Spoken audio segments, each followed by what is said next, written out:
மரியாதைக்குரிய புரட்சி கலைஞர் கேப்டனுடைய அரசியல் வாழ்க்கையை புரட்டி போட்ட புகைப்படம்னு சொல்லலாம்.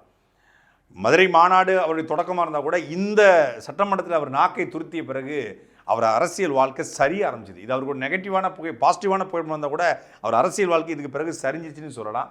இந்த புகைப்படம் ஒரு முக்கியத்துவம் வாய்ந்த புகைப்படம். அதே போல் இது ரொம்ப ரொம்ப முக்கியமான புகைப்படம். நம்முடைய அண்ணன் முறைச்சா அடிப்பண்டா அண்ணன், இது நம்ம ஐயாவுக்கும் அவர் மகனுக்கும் சண்டை வரும்னு யாரும் கனவுன்னு நினைக்கல, ஐயாவுக்கும் அண்ணனுக்கும் சண்டை வரும்னு யாரும் கனவுன்னு நினைக்கல. ஆனால் ஐயா ஒன்றுன்னு சேர்ந்து ஒரு காலத்தில் இருந்தாங்க, அவங்க தமிழருக்காக பாடுபட்டாங்க அப்படிங்கிறதுக்கான அரிய பொக்கிஷம் இந்த புகைப்படம்.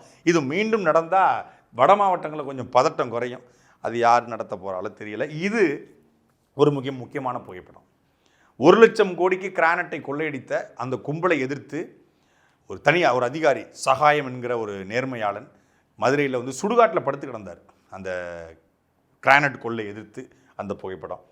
அதே போல் இது ரொம்ப முக்கியமான புகைப்படம். பொதுவாக சட்டசபைக்குள்ளே பேப்பரில் கிழிச்சு எறிவாங்க, ஆனால் சட்டசபைக்குள்ளே சட்டையை கிழிச்சிட்டு வந்தார் நம்மளுடைய தமிழ்நாட்டினுடைய அப்பா ஐயா ஸ்டாலின் அவர்கள். அவருடைய அரசியல் வாழ்க்கைக்கு இந்த ஒரு புகைப்படம் மிக முக்கியமான புகைப்படம்.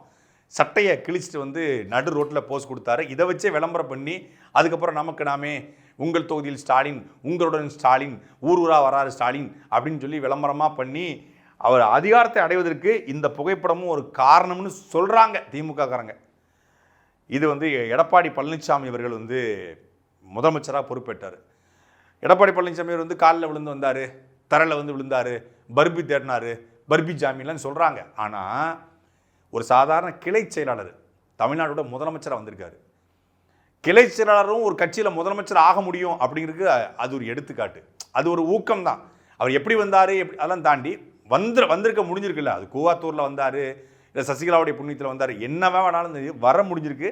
கிளை செயலாளர், எம்எல்ஏ, எம்பி, அமைச்சர் அப்படின்னு ஒரு குரோத் இருக்குது. அது அவருடைய வாழ்க்கையில் ஒரு முக்கியமான புகைப்படம். இது ரொம்ப முக்கியமான புகைப்படம். அந்த கலைஞரின் மகனாக இருக்க ஸ்டாலின் அப்படின்னு சொன்னால் டிவியை உடப்பார்ல நம்ம மக்கள் நீதி மையத்துடைய தலைவர் கமல்ஹாசன். ஆழ்வார்பேட்டையிலேருந்து கோபாலபுரத்துக்கு 5 கிலோமீட்டர். ஆனால் டெல்லியில் போய் அங்கே வந்தார். இதுக்கு டிவியை உடைச்சி, ரிமோட்டை உடைச்சி, கடைசியாக அந்த கட்சியும் உடைச்சிட்டார். இது ஒரு முக்கியமான புகைப்படம். விஜயகாந்த் அவர்கள் கட்சி துவங்கிய புகைப்படம், இது கட்சியை முடிச்சு வச்ச புகைப்படம். ரெண்டுமே நம்ம வச்சுருக்கோம்.